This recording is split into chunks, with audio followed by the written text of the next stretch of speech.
મરોલી પોલીસે જલાલપોરથી ગાંજા સાથે બાઇક ચાલકની ધરપકડ કરી છે. આરોપી સામે એનડીપીએસ એક્ટ હેઠળ ગુનો નોંધી નશાના નેટવર્ક અંગે વધુ તપાસ હાથ ધરેલ છે.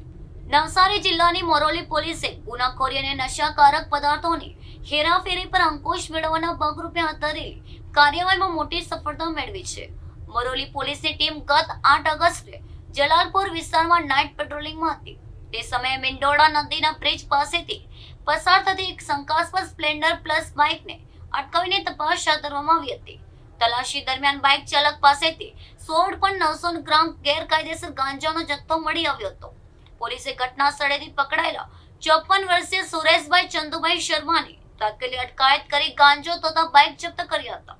આ મામલે પોલીસે એનડીપીએસ એક્ટ હેઠળ ગુનો નોંધીને આરોપી આ નશીલો પદાર્થ ક્યાંથી લાવ્યો હતો અને કોને આપવાનો હતો તે દિશામાં સઘન તપાસ શરૂ કરી છે.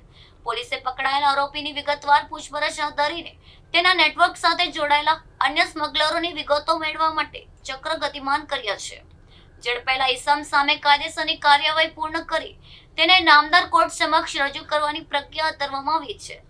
પોલીસે પ્રશાસનને જિલ્લામાં નશાકારક પદાર્થોના વેચાણ અને હેરાફેરી સામે ઝીરો ટોલરન્સની નીતિ અપનાવી આવી ઝુંબેશ વધુ સઘન બનાવવાની ખાતરી આપી છે.